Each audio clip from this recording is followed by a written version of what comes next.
Can you hear that? It's rain. I set up everything in order to record my voice, and then it started to rain, and I don't care anymore. I've waited too long to record a third episode, so now I'm just gonna do it. Anyway, last episode got views, surprisingly. Was not expecting that, but it just goes to show that YouTube will give you a negative incentive in order to produce more negative stuff. Like it rewards negativity, which is not good. Like that's not a good thing from YouTube to do.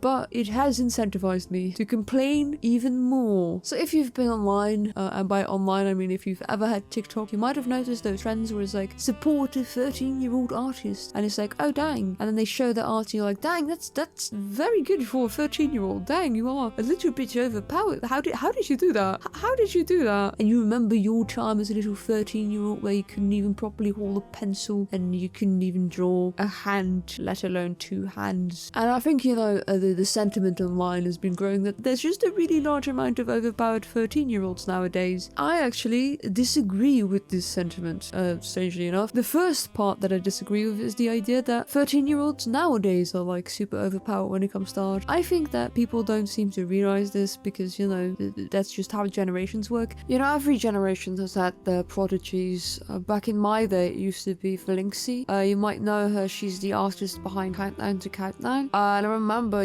when I was around 50, she was the same age as me. She was already making that comic and it looked really good. And I think recently she posted some art from when she was 13. It was also really good. And then there's Ilya Kushno. It's a Russian name. I don't remember. But I remember back in the day, he also posted some work from when he was 12, which was very impressive. And if you go back even further, Kim Jong-gi, his work from when he was 17, it's just really, really good for his age. And if you go back hundreds of years, it's well known that, for example, Michelangelo was considered to be a prodigy. So every generation tends to have these prodigies. It's just, when you're growing up, you're not really aware of that because you don't see their work from when they were 13. You tend to see their work from when they're older, and then they're better, but then you can just say like, oh, they're good because they're older, and then you kind of forget that they used to also be prodigies when they were young. All that is just to say that, that like prodigies have always existed, and just logically speaking, if you have, the average artist from an age group, then you'll have people who are above that average. I think the main difference now is that you've got all these TikTok trends that sort of advertise people's ages in a way that wasn't really the case in the past, and so all of the prodigies that in the past would have just sort of not been known, like they're getting pushed to the forefront now. When I was 13, people didn't say that they were 13. Like, we were all on DeviantArt, and if you told people that you were 13, you would get banned. Well, actually, no, I think you got banned at 12. So basically, no one would tell that age because that's stupid. Why would you do that? You're gonna get banned from DeviantArt. Coupled with the fact that now there's like a bunch of TikTok trends where it's like support a 13-year-old artist, or I don't know. I can't really come up with any of the other, but there's several of them. That's just the one that I am thinking of right now. I just remember like back when I used TikTok actively, there were a lot of trends about showing your age and your art in tandem, and I think that like that partially explains why you saw such an influx of people who were considered to be like very impressive artists for their age. It's not necessarily that like the general skill level of 13, though I do feel like there's probably more pressure now to draw better at a younger age, but I don't think it's that severe. There's definitely more resources, but I think that the resources in terms of tutorials are not the thing that's causing the greatest increase of like these skilled artists. I think it's more so resources in terms of like references. I am not old enough to remember a pre-internet age, and I'm not going to pretend like I'm able to imagine that, but I do have a large amount of old people in my life who all reminisce about what it was like prior to the internet, and they're so impressed by just the vast oceans, also to say, of reference material that you can find online. And I've noticed that especially people who didn't grow up with the internet as a resource for references will have a sort of extremely strange digital hoarding tendency that's simply developed because like they've never had this before. I've seen this with several people who are like, they grew up before the internet and they learned how to draw before the internet, and then they're in their 50s or 60s now, and they just download every single image that they can find because they're like, wow, I would have searched for ages for this back in the 90s. And it's like, wow, dang. For example, if you wanted to have a pose back in the 90s, you would have to use pose books. We still have these, by which I mean my parents, which you'd be lucky if your library had those, because if they didn't have those, you would have to buy them, meaning that every single time that you needed new references, you would need to either buy new books or go to the library and pray to God that they had a book that you could use. References used to be hard to get, and aside from just references, there was not a lot to compare yourself to. If you grew up in the 90s, you would just be exposed to the artists that were shown to you. There's not really like discovery in the sense that like you can find a super niche artist from Thailand on Twitter who only posts like drawings of cats in hats or something like that, and that's your favorite artist. Like, that's not something that you would find. You would mostly just have like art books with like, I don't know, Da Vinci in them or something, or just like, like the few artists that you were exposed to. You would have only been exposed to a much smaller subset of artists. I think people talk a lot about, like,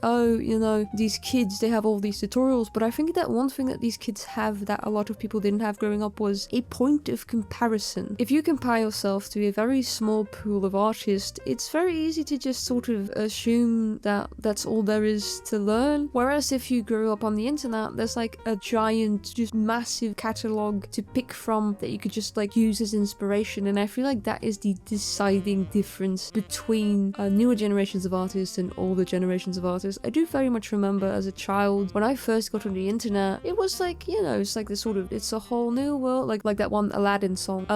But it also showed me a bunch of people my age, and when you are shown people your age who draw better than you, I think that, some people find that demotivating because it's like a sort of ego death. On the other hand, that's kind of what makes you improve. I don't think that it's super good to be like a super jealous person and stuff like that. Like, inevitably it's not going to turn out too great, but there is a certain level of jealousy that I think is normal and even healthy. Like, jealousy to a certain extent motivates you to improve. It motivated me to improve, and I don't think that just a small amount of jealousy is that bad. I think when I started drawing and posting online, I accelerated with my art a bit, in part because when you see people who are in their 50s and 60s and 40s and they have these really detailed paintings and stuff like that, it's kind of hard to aspire to that because there's no stepping stones. Whereas if you see someone who's maybe 3 to 4 years older than you, whose art skills are like closer to yours, it is way easier to aspire to that level than to aspire to the level of like, I don't know, Michelangelo or something.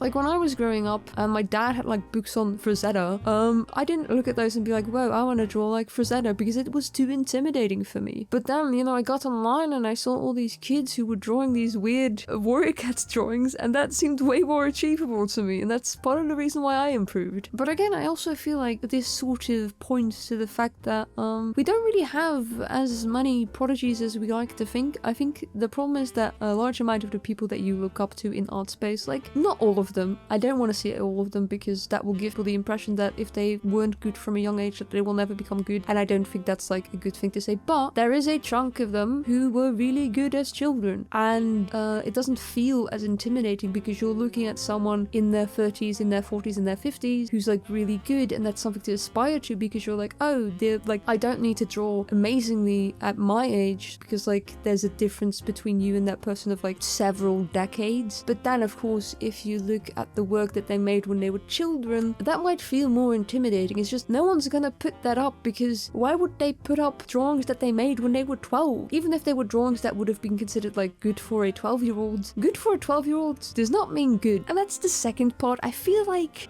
this is the more controversial part of it. Like, I don't know. But usually these young artists are impressive for their age. A couple of years ago, I made a jokey April Fool's video, and it was, this whole trend of support a 13-year-old artist, and I was like, haha, hee hee, I'm just gonna do that, but like, I'll be like 13, whoops, just kidding, I'm actually in my 20s. And I did that, and that video blew up, like 200,000 views on TikTok, and I was like, woo, what the heck? And everyone was like, oh my god, I'm so glad you're not 13. I'm so happy you're not 13. And I was just like, oh, dang, that's kind of the point where I realized that this was getting kind of bad. Like, I didn't realize that this was as big of an issue until that happened, and I was like, oh no. But the second thought that I had was, what do you mean? I have drawings that I post that like get 12 views or something. I get a little bit more views than that, not to brag, but like, it's never this many. But I mentioned my age, a fake age at that, like a jokey, this is not real age, and suddenly it has 200,000 views. And it's like, okay, so are they're like a bunch of super skilled 13-year-olds, or are you just seeing them because of these trends? And then the second thing is, would you look at their art if it wasn't for their age? I think this might also be in part because I'm older. I definitely do feel like if I was maybe a teenager still, that I would have still been very impressed by these 13-year-olds. But now that I'm like a geriatric patient, I've noticed that oftentimes it's not the artwork, it's the age in combination with the artwork. It's like, I was wondering if for an experiment I should just post the same drawing that I did before with this like, haha, I'm 13, no, I'm actually 20 something. And I was wondering if I should do that to see what the difference would be in view count. I never ended up doing it because at that point, I don't know, I kind of lost interest in TikTok at that point. But it was an interesting thing to think about. And that's not to say that I think that these drawings are bad necessarily. Like, I don't think that the drawing I posted was a bad drawing. I thought it was a good drawing. But it would be disingenuous for me to say that it would have had the same amount of views if I hadn't included that fake age. And I think that, you know, these trends, they push people to the forefront who you wouldn't have seen otherwise. I feel as though there has been a large amount of value placed on the idea of being good for your age and not so much just being good. Like, I feel like the goal for a lot of people nowadays is just to be good for their age instead of just being good. And that makes sense to a certain extent. It is really difficult to be good when you're 13. Like, it's completely possible to be better than the other 13-year-olds, to be like a super skilled 13-year-old for your age, but it is very hard for a 13-year-old to make art that's Kim Jong-gi, you know? Like I can look at a 13-year-old who draws well and be like, whoa, that's really nice, but it won't be my favorite artist. Consistently and repeatedly, my favorite artists tend to be people like Satoshi Kon, Kim Jong-gi, that one lady, what's her name again? Kamome Shira, come on, the lady from Witch Hat Atelier. I don't know her name, but like, that's not an achievable goal for a 13. Like, it's hard to just be like, oh wow, I want to be this adult man in his 40s. Like, that's, you know, like, you're not gonna be able to achieve that, but you can be good for your age. You can be good for your age. There was something that I didn't really talk about as much in my last video about clickbait art tutorials, which is like these sort of extreme art tutorial titles that you have nowadays, which I don't think this is as bad as people using other people's art to promote their tutorials, but I do feel like this is this is a sign of something bad. Like, in the past, art tutorials would be like, how to draw a tree, how to draw a bear, how to draw whatever, and that was like, how to improve so fast you'll become God. And it's like it's not necessarily bad if these tutorials, you know, help you. I'm not saying that they're bad, but I will say that there's been a bigger focus on like speed of improvement as opposed to like long-term improvement. And this might be like a bit confusing to say, but like, there is a difference between getting a drawing to look professional on a superficial level and getting a drawing to look professional in a way that will look professional to other artists. Sometimes people will like come to me with like drawings and they'll be like, whoa, look at how much this person improved, and it's like, oh yeah, that's nice and stuff, but like, I'll look at the second drawing and it's okay. It's never like, they do improve, like, I'm not gonna deny that, but it's like these sort of key features that are more difficult and that will take a longer to improve on. They didn't improve on those things. Usually they'll focus on things like lighting and composition and general rendering, and they'll have really good rendering and lighting and stuff, but like the general anatomy and stuff just kind of doesn't really look good. And also, quite often, they don't have a super distinct art style. Now, I'm not saying that any of this is bad. I don't think that people should have a distinct art style from the get-go, and I don't think that, you know,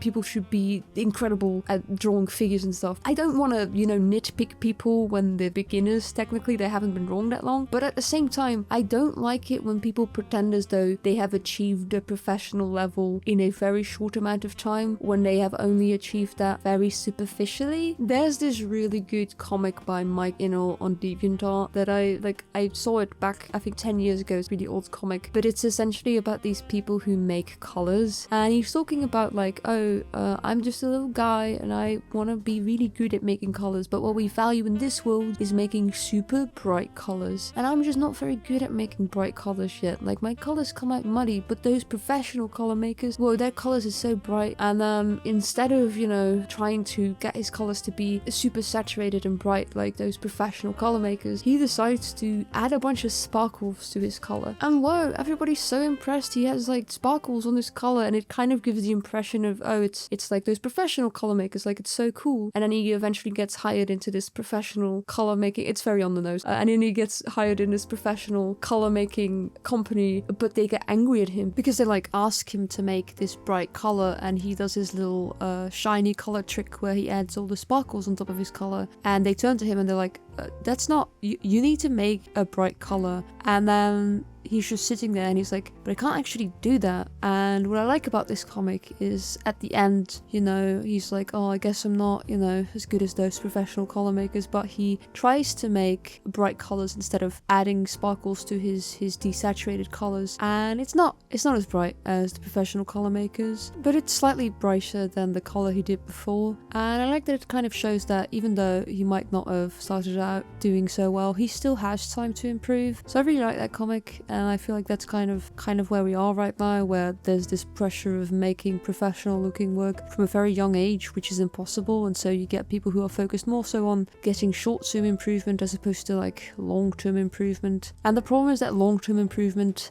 just takes like it's slower to develop. Anyway, that's just to say that I see quite often these sort of young artists who like they do improve, but they focus on short-term improvement instead of like strengthening their fundamentals and, you know, deepening their understanding of what they're doing in a more sustainable way. I see this all the time with beginners where they're like, I guess I didn't improve after all because I decided to do something that is way more difficult than everything that I've done before, and then it didn't go according to plan. And it's like, you didn't improve, and your improvement is not like nullified. You're just attempting to do something that's way more complex, and you got the impression that you achieved a certain skill level because, you know, you did stuff that like from an outsider's point of view looks like what someone who's worked for 20 years would do, but is not something that someone who has worked for 20 years would do, because you're not someone who's worked 20 years, and now you're trying to do something more complex and you're realizing that it's more complex. And I don't like it when people get demotivated by that, because they shouldn't get demotivated because you didn't do anything bad. Like, this is a part of learning or something. I don't know. And you know, when I'm saying it like this, it makes it sound like I've never done this, and I definitely have done this before in the past. Though with me personally, I feel like part of that is like the encouragement of people around me. A lot of people, they'd be like, oh my god, you're so good, you should make like a comic or an animation or like some big project or something like that. And you know, I always kind of felt like, oh, I'm not ready, I need to do more studies. But sometimes, you know, people would say these things to me and I'd be like, you know what, it's time, this time I'm really gonna do it. And then I would attempt to make like a comic or like some large scale animation, and it would fail so miserably, and it would really demotivate me because I'm like, oh my god, everybody's saying that I'm so good, but then when I attempt something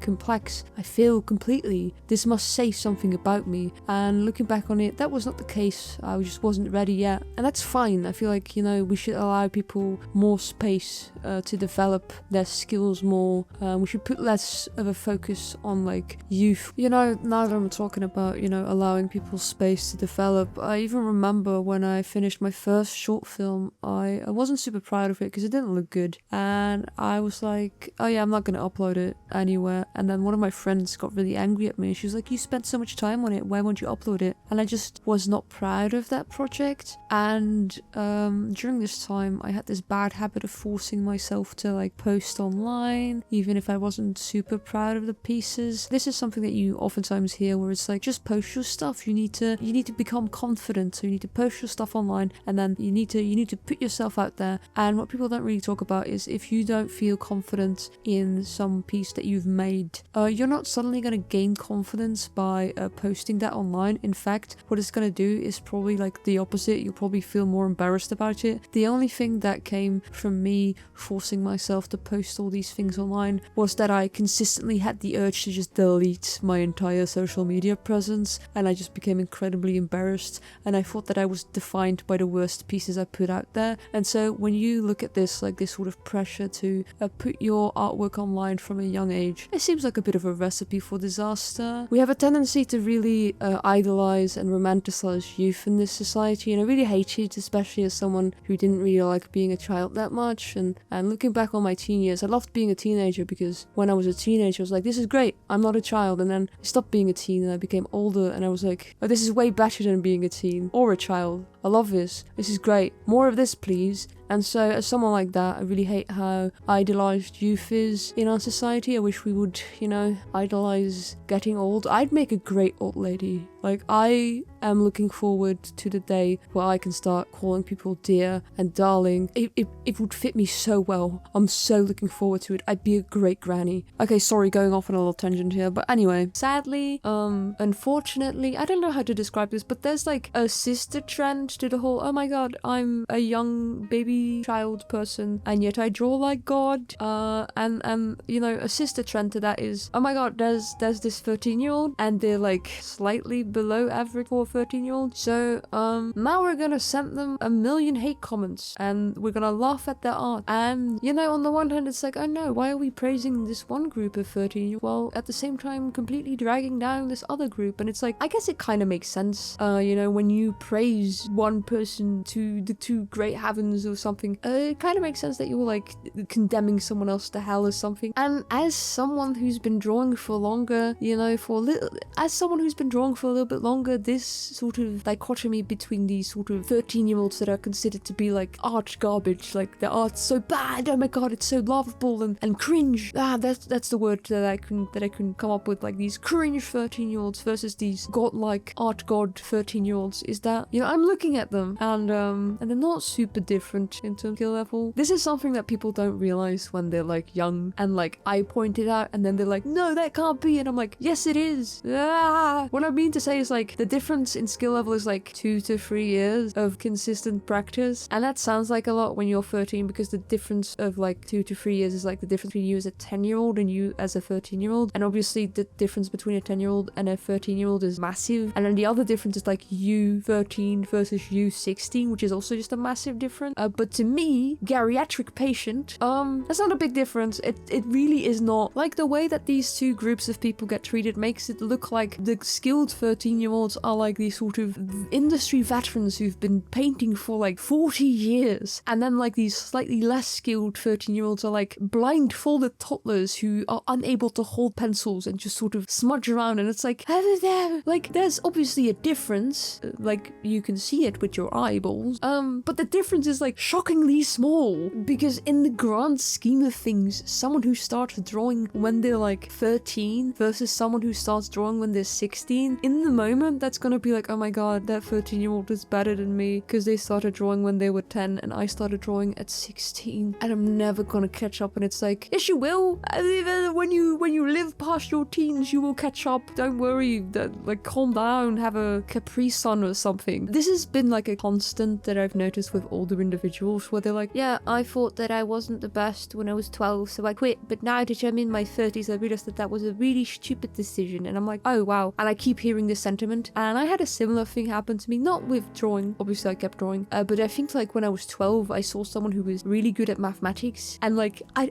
being a teenager is weird because in my mind I was like, well, someone's better than me, better just quit. What was that? Why did I do that? I could have been, actually I don't really care that much about mathematics. It's not like I'm not super upset about that, but like let's say that I'm imagining another 12-year-old who's like, oh my god, I saw this other 12-year-old who was better than me, better just quit. I'm like, no, don't do that, you're going to regret it. I will say I've noticed that the people who watch me are like older, which I'm super happy about, so I'm not sure why I aimed this at teenagers. Anyway, if you're in your 20s and you just started drawing and you feel like you're behind, you're not. I don't know how to say this to you, and I know that you're in your 20s so your brain is slightly more developed than a 12-year-old, so you'll listen to me, right? Yeah, anyway, people will place a whole lot of value in like being good at a young age, and I don't know how to tell you this, but like the deciding factor of whether or not you're gonna be good at something is much more based on like how much work you put in. I definitely do feel like talent is something for children. Like children are talented. A 5-year-old who's really good at playing piano is talented because he couldn't have practiced piano for 20 years because he's 5. That is physiologically impossible for him to do. But a 20-year-old cannot be talented because we do not judge 20-year-olds by the same standards as we judge 5-year-olds. What I'm trying to say is that when you have a quote-unquote talented 20-year-old, it is pretty much impossible for them not to have practiced, because the skill level that is required to be considered talented at 20 is a skill level that is unachievable if you do not practice. If you just start drawing when you're in your 20s and you see like someone who's the same age as you and they're better than you, and you're like, oh my god, how can I do it? I'm not talented. That person probably just started drawing at an early age. That's just, you know. I think part of the reason why I don't really put a lot of value into like people who are like considered good for their age, because I've gone to art school for over, let me think, it's probably been 15 years. No joke, it's been 15 years at this point. That is crazy. That's a long time. That's a long time to spend in art school. All that to say, I've met hundreds of artists, mostly students. But one thing that I did notice throughout the years is that, you know, a lot of people who are like good for their age stagnate. There's so many artists I've met, when I first meet them, I'm like, whoa, they're so great and amazing. How did they get to that level? And then they stay the same level for the next 10 years. And I'm like, oh, that's weird. Why did you do that? Now, obviously, you know, I don't think that people are obligated to keep improving. But I will say that I think improving is fun. Obviously, if art is a hobby, you shouldn't feel pressured to improve. Like, that's not a requirement. But it is to say that if you look at someone who's like super good at that age and you're like, oh my god, I'll never be good, because, you know, just know that like it's not so much about where you start out, it's about where you're going. I think some people, you know, they sort of have this idea of, oh no, I'm not good for my age, I might as well just quit because I'll never be able to become a professional artist. And I'm gonna be completely honest with you, I don't think that being a professional artist is the greatest goal to have in life, for different reasons that I might get into in another video. But other than that, just because you didn't start out super skilled does not mean that you are like doomed to a life of not being an artist. Some of the best artists that I've ever met started out as being like the worst in class. I know that Marshall Venroff, the other guy from Proco, he said this like multiple times, where he's like, oftentimes my best students are the ones who started out being not so good at drawing. Like, I remember when I started working in a studio, there was this one artist who I felt really intimidated by. She was kind of silent, and I took that as her being kind of cool, so I was like, oh no, and she was really good at animating. And she said that like the teachers would not help her at art school because they kind of looked down on her because she was not considered good at what she did, and she was one of the best animators there. I think actually even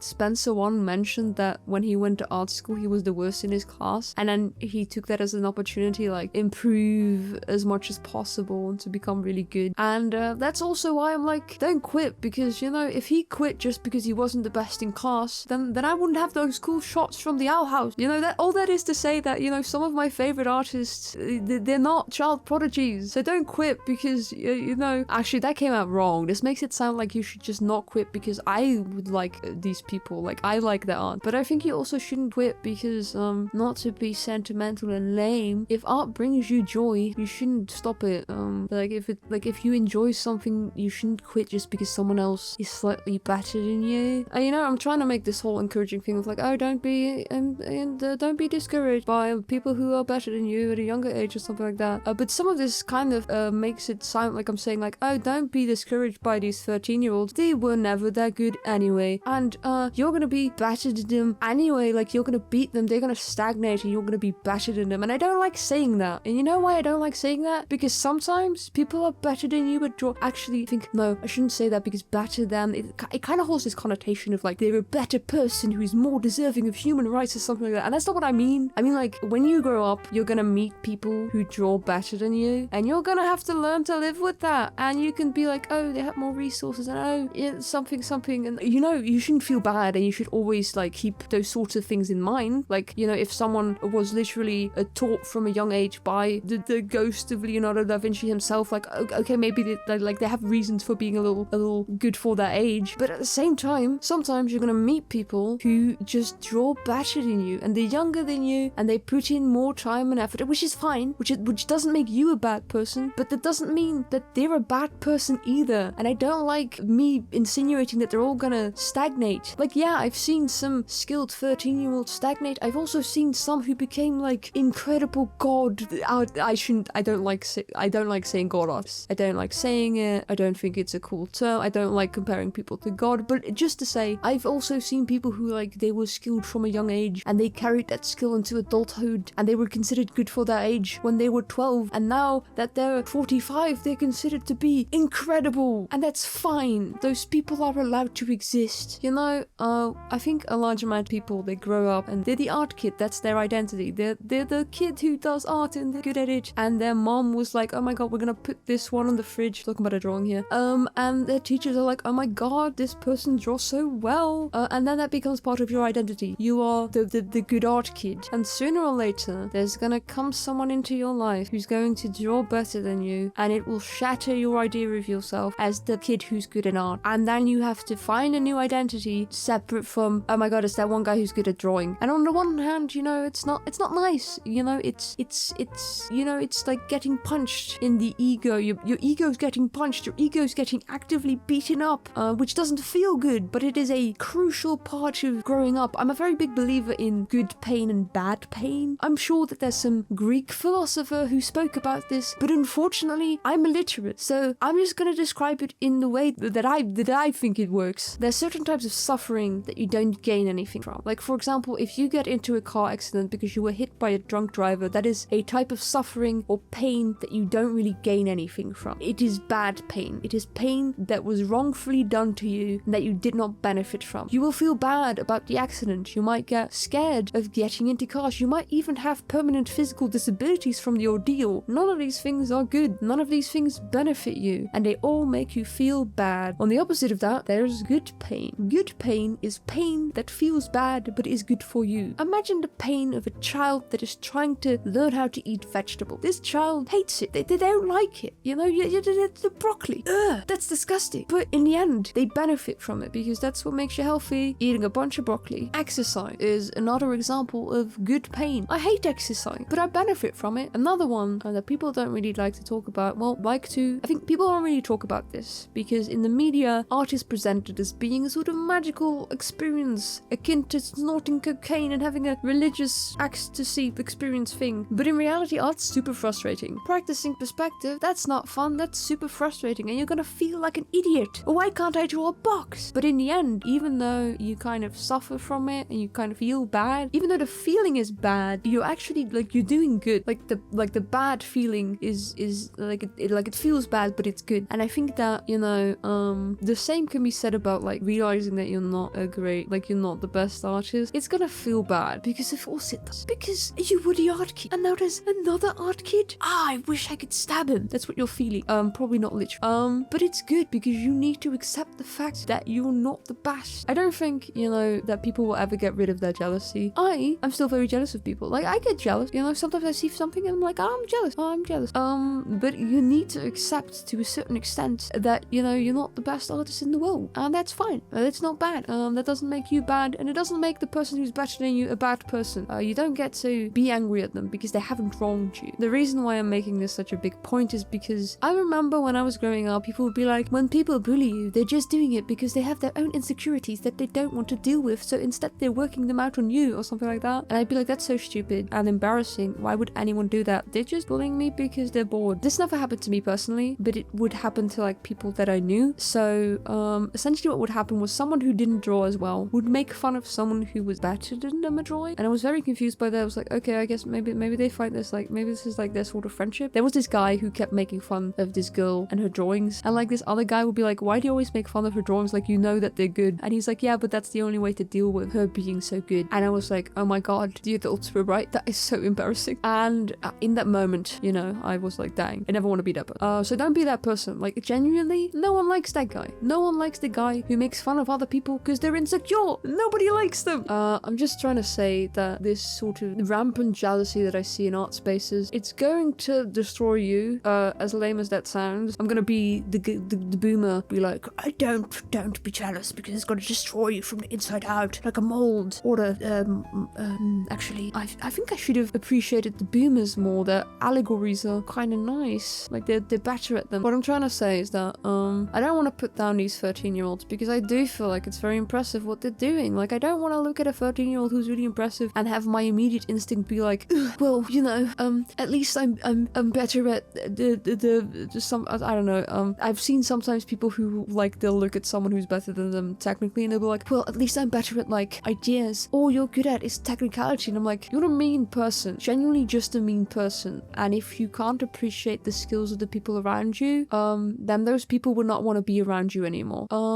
Yeah, that's basically this episode. I just wanted to talk about jealousy in artist spaces, and I thought that, you know, this whole would you support a 13-year-old artist, I thought that was a good jumping off point. I also just want to say thanks for last time. I genuinely did not expect that video to blow up, and I also did not expect all of the comments to be so positive. I tend to really cloak my statements in like, you know, disclaimers and sort of like, oh no, please don't misinterpret me. And I used to think like, oh, maybe that comes across as a bit lame, but I have realized that, you know, there's a bunch of people online who will be like, everyone's always upset at me. And it's like, yeah, because you make very inflammatory content where you keep insulting people. And if you keep insulting people, then they're not gonna be as gracious to you. And so I'm really glad that I tried to be as polite as possible, because it led to people being polite back. And I really appreciate that. Anyway, there's only one person who gave a suggestion for like a topic to talk about, so I just picked this topic instead. But I do want to address what they were asking, because I appreciate that they commented. The problem was that I thought that like it was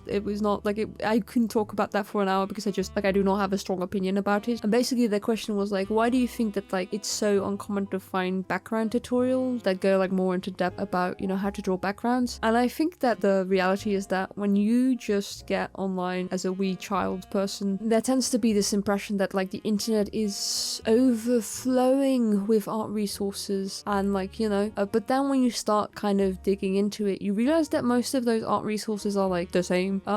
Like I've noticed that you will find a million, gazillion, bajillion videos on how to draw faces. Like, you know, it's like how to draw an anime girl. 5 million people have probably made that video. That's a random number, please don't quote me on that. But when it comes to more niche topics like how do you draw furniture or something like that, these do not seem to be topics that are discussed very widely, and so you're not gonna find as many tutorials on them. Tutorial.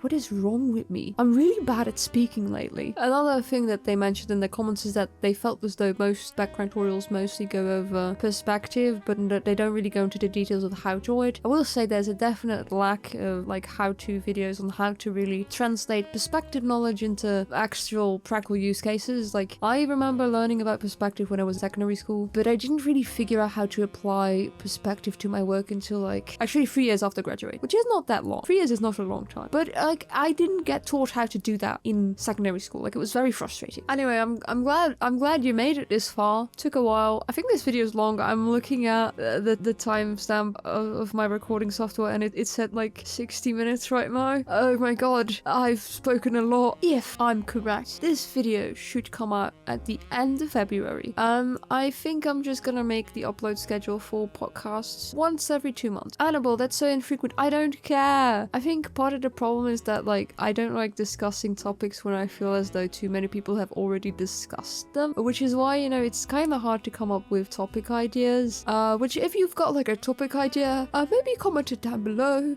You know, very desperate here. On the other hand, actually I'm running out of speed paints. Well, that's not true, but I'm a bit particular when it comes to these sorts of things. Like I started this podcast with these sort of speed paints that are from my behind the scenes videos, but those are all related to my short film. It's not really like making the posters that's hard, it's just that I've kind of run out of ideas for them, which I never thought I would do. Like I never thought that I would run out of ideas, but I kind of have. Like what else is there for me to draw? Usually I just resort back to drawing food, but I've already kind of exhausted that topic in the bakery one. So like I'm really running thin here. Maybe I should do one with like vegetables and fruits and vegetables, and then I don't know, or maybe I should do one where they're flying, but then I'd have to draw clouds. I'm really bad at drawing clouds, but I need to learn how to do it. So maybe that would be a good print to make. I have one with a bunch of frogs. I could do that. And then I thought about making like a Halloween themed one and maybe a summer themed one, but I find it really difficult to make a summer themed one with these characters. So yeah, I'll probably find a solution eventually.